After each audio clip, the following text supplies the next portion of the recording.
Okay,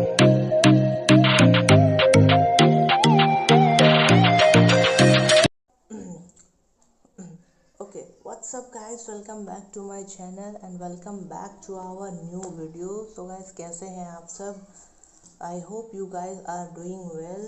और so guys यार, आज काफ़ी इम्पोर्टेंट वीडियो होने वाली है if you are in 10th और 12th. So without wasting time, let's start. और चलो भाई, देखो अब मैं क्या करता हूँ। ये वीडियो मैं अपने एक्सपीरियंस से बना रहा हूँ, जो भी मतलब 10th 12th में जब मैं था तो मैंने मतलब क्या फेस किया था, मतलब और क्या क्या चीज़ें पता होनी चाहिए। जो हमें बहुत सारी चीज़ें ऐसी होती हैं गाइस जो हमें नहीं पता होती और हमें बड़े भैया दीदी भी लोग नहीं बताते, तो मैं वो चीज़ें आज आपको बताने वाला हूँ। So let's start.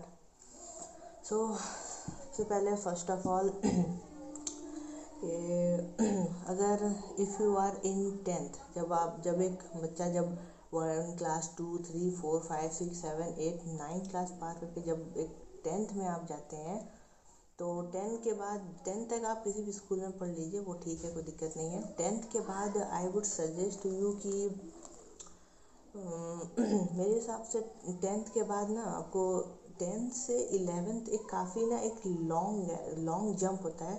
10th class से 11th क्लास में काफ़ी लंबा जंप होता है, तो फिर थोड़ा दिक्कत होता है। तो आई थिंक आप लोगों को 10th के बाद ना स्कूल में ले सकते हो एडमिशन, पर मैं कहूँगा कि 10th के बाद आप लोग अगर प्राइवेट भर देते हो तो ज़्यादा बेटर है।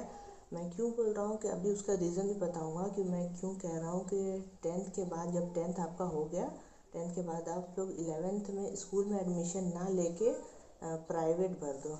या देखो पसीना हो रहा है, पंखा बंद करके वीडियो बना रहा हूँ, नहीं तो आवाज़ नहीं आएगी। तो जब आप 10th तक किसी भी स्कूल में पढ़ लो कोई दिक्कत नहीं है। 10th के बाद मैं आपको सजेस्ट करूँगी 11th जो है ना, आप आस पास आपके जहाँ भी रहते हो आप वहाँ पे कहीं ना कहीं हो गई, आप 11th क्लास उसी स्कूल से प्राइवेट भर दो। और प्राइवेट भरने में क्या होगा ना कि आप सिर्फ डायरेक्ट आप सिर्फ एग्ज़ाम देने जाओगे, बाकी आपको कुछ नहीं करना, बाकी आप घर पे ही रहोगे। उससे क्या होगा ना कि बाकी प्राइवेट भर दो, खाली एग्ज़ाम देने जाना है आपको जब एग्ज़ाम होगा। और प्रैक्टिकल में भी फुल मार्क्स लेंगे, वाइवा का कोई चिंता नहीं है। साइड से अपना कोचिंग करते रहो 11th के लिए भी, और यहीं से आप डिसाइड कर लो कि आपको आगे क्या करना है लाइफ में, कि और क्या चूज़ कर रहे हो लाइफ में, ये भी इम्पॉर्टेंट है। अगर आपको ये इस पर भी वीडियो चाहिए कि भाई how to select our stream science commerce और आर्ट्स, तो write in the comment section, I will make video. तो अब बात करते हैं कि क्या बात करते हैं, अबे जल्दी बोल, कल सुबह पनवेल निकलना। भूल गया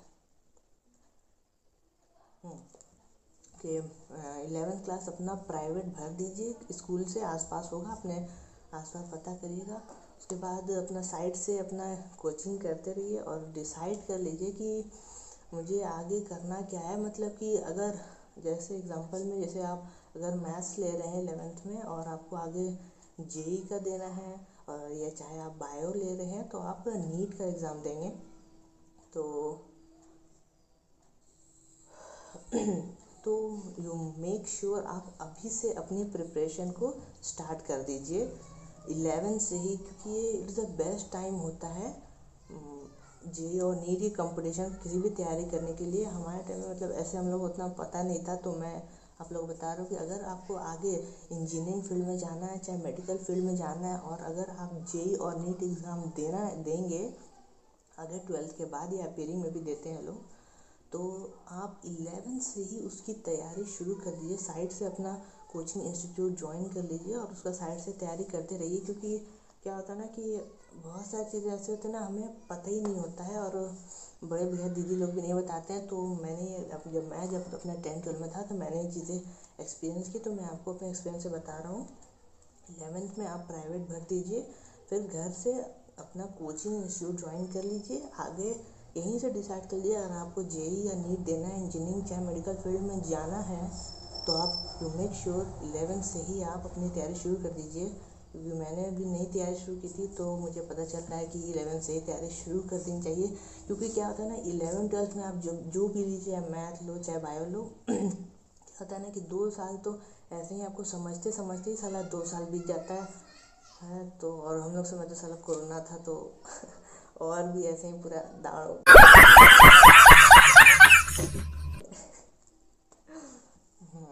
तो अगर ऐसे ये मेरा ना एडवाइस है आप लोग को। ये ज़रूरी नहीं है कि जब मैं बोला तो आपको लेना ही, ये ऑर्डर नहीं, मतलब एक एडवाइस दे रहा हूँ। पहले अपने अपने मम्मी पापा, अपने भैया दीदी से बात कर लिए, एडवाइस ले लिए, पूछ लीजिए ऐसे।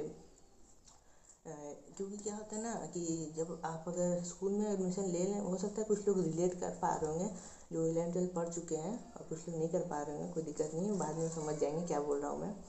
तो पता क्या, जब ना 11th में जब स्कूल में एडमिशन ले लिया था, उसमें होता क्या था ना कि मतलब एक तो सुबह से लेकर 2-2:30 बजे तक स्कूल होता है, उसके बाद आके खाना ना खाओ, 3-4 ऐसे ही बज जाता है, फिर शाम को कोचिंग जाओ। मतलब टोटल मिला के टोटल बस रात बचता है, 5 से 6 घंटा बचता है बस रात का। उसमें तुमको खाना पीना भी है, हो स्कूल का होमवर्क, कोचिंग का होमवर्क, और प्रैक्टिकल, कॉपी, नोट्स, ये वो फलाने का ना 50 चीज़ें करनी होती है ना, तो उसमें नहीं हो पाता है, तो फिर बहुत दिक्कत होता है। और अगर कोई स्कूल से कोई सर या मैम या किसी भी स्कूल के प्रिंसिपल देख रहे हैं तो सॉरी, बट मैं कहूँगा कि 11 से आप प्राइवेट भर दें तो ज़्यादा बेटर है। क्योंकि पता है स्कूल वाले बहुत नखड़ा बहुत करते हैं, नाटक बहुत करेंगे कि ये है वो है, वो सब समझ जाओगे लोग, जो लोग कुछ लोग रिलेट कर पा रहे होंगे मैं क्या बोल रहा हूँ। मैंने तो भाई ये फेस किया है कि बहुत नाटक करते हैं स्कूल वाले कि चला प्रैक्टिकल में हम लोग 4-4, 5-5 बजे तक घर भेजते थे हम लोग को। तो इसलिए कह रहा हूँ कि 11 से आप प्राइवेट भर दीजिए, ठीक है। और 11 से ही अगर आपको जेई नीट देना है तो आप 11 से ही अपनी तैयारी शुरू कर दीजिए। तो ये मेरा एडवाइस था। जो भी बच्चे 10th में हैं, 10th कर लीजिए, 10th के बाद आप अपना प्राइवेट भर दीजिए। अपने मम्मी पापा से बात करिए पहले, आसपास जो भी बड़े भैया दीदी उनसे पूछिए कि क्या मुझे 11 में स्कूल में एडमिशन लेना चाहिए या मुझे प्राइवेट भरना चाहिए। आई थिंक मेरे हिसाब से प्राइवेट भर देना चाहिए, क्योंकि अब ना फिर टाइम बहुत कम बचता है, उसी में आपको खाना पीना, एंटरटेनमेंट भी करना है, स्कूल का होमवर्क, कोचिंग होमवर्क, ये वो कॉपी भी बनाना है, और बहुत सारा चीज़ होता है ना, तो उसमें। और फिर 10 से आप 11 में आओ तो एक काफ़ी लॉन्ग जंप होता है। तो आपको 10 में क्या होता है कि इंग्लिश पढ़ते हो, हिंदी, मैथ और साइंस पढ़ते हो। साइंस में बस एक एग्ज़ाम दिए हो गया, और जब आप 11 में आओगे ना तो ये साइंस ना 3 पार्ट में बढ़ जाएगा। फिजिक्स, केमिस्ट्री और मैथ, फिर तीनों का आपको अलग अलग एग्ज़ाम देना पड़ेगा।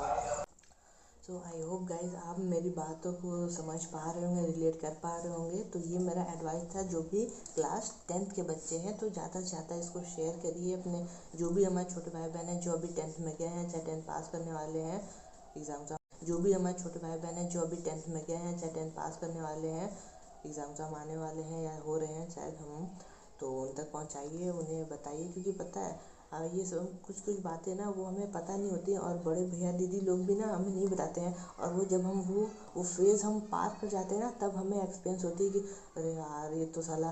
क्योंकि मैंने भी एक्सपीरियंस किया, जब मैं 11 चला गया ना तो फिर काफ़ी ज़्यादा एकदम बिजी शेड्यूल जाता है, और फिर समझ में ही नहीं आता है कि साला ये कौन चैप्टर कहाँ पढ़ा रहे हैं। तो सब ऊपर से जा रहा होता है, क्योंकि फिजिक्स अलग, केमिस्ट्री अलग, मैथ, तीनों का अलग अलग हो जाता है। उसमें भी फिजिक्स केमिस्ट्री में ऑर्गेनिक, इनऑर्गेनिक, फिजिकल आ जाता है, तो काफ़ी ज़्यादा दिक्कत होता है। तो इसलिए ये मेरा एडवाइस था क्लास 10th के बच्चों को कि 10th के बाद आप प्राइवेट भर दीजिए। काफ़ी आपको क्या बोलते हैं आसानी होगा आई थिंक मेरे हिसाब से। और अब जो भी आसपास आपके बड़े भैया दीदी तो ज़रूर होंगे, उनसे एक बार, जो भी 11th-12th में होंगे, चाहे जो पास कर चुके होंगे, एक बार उनसे बात करके पूछिएगा कि भैया कि 11th में आपको कैसा लग रहा है, मतलब स्कूल में पढ़ना चाहिए कि प्राइवेट भरना चाहिए, वो खुद ही बता देंगे। आई थिंक इससे मेरा एडवाइस है, मेरा ऑर्डर नहीं है कि आप ज़रूरी नहीं है कि आप प्राइवेट ही भरें। ये देखिए, ये कुछ बच्चों के लिए फिट बैठेगा और कुछ के लिए नहीं भी बैठेगा, ठीक है। तो आपको जैसा सही लगे वैसा करिएगा। तो ये मेरा एडवाइस 10th के बच्चों के लिए था। अब मूव करते हैं 12th के बच्चों के लिए। जो भी भाई हमारे 12th इस क्लास में है, क्या अबे जल्दी बोल, कल सुबह पनवेल निकलना। जो मेरे 12th में है, मैं उनको एक एडवाइस देना चाहूँगा कि आप अगर 11 से अगर तैयारी नहीं किए हैं जेई का चाहे नीट का, तो आप 12 से भी स्टार्ट कर दीजिए, एकदम 100% कर दीजिए। क्योंकि फिर जब आप अगर आप अभी बहुत से लोग होंगे जो सोच रहे होंगे कि यार अभी क्या है, कैसे पढ़ें क्या पढ़ें, अभी तो ऐसे ही अभी बोर्ड का ही नहीं समझ में आ रहा है, पहले बोर्ड कर लेते हैं उसके बाद फिर जेई या नीट या जो भी कंपटीशन तैयारी करेंगे ना, तो ऐसे बहुत दिक्कत हो जाएगा फिर। क्योंकि क्या होता है ना, और भी जेई नीट और बोर्ड में ना ज़मीन आसमान का फ़र्क होता है। जब आप जेई या नीट लेवल पे ही 11th-12th में पढ़ने लगेंगे ना, तो जब आप किसी एक हायर चीज़ को पढ़ लेते हो तो ईज़िली आप लोअर जो से चीज़ है ना वो आसानी से आप उसको कर लोगे।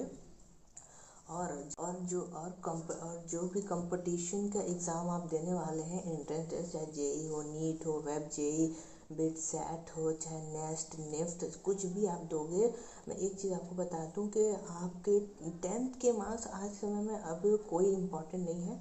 10th का बहुत मतलब उसका वैल्यू अब नहीं रह गया, लेकिन 12th का बहुत वैल्यू है। 12th के मार्क्स बहुत इंपॉर्टेंट है, बहुत मैटर करते हैं आपके कंपटीशन के एग्ज़ाम में। ये चीज़ें मैं भी फेस कर रहा हूँ, ये चीज़ें मुझे भी किसी ने नहीं बताई थी, तो मैं अपना एक्सपीरियंस आप लोग के साथ शेयर कर रहा हूँ कि अगर आप लोग जिस भी स्ट्रीम से हैं 12th में, यू मेक श्योर कि जो भी आप एंट्रेंस एग्ज़ाम देने वाले हैं उसकी एलिजिबिलिटी क्राइटेरिया देखिए। जैसे अगर आप जेई देने वाले हैं तो क्या बोलते हैं उसमें PCM, अगर आप मैथ से हैं तो फिज़िक्स केमिस्ट्री मैथ में 75% मांगता है।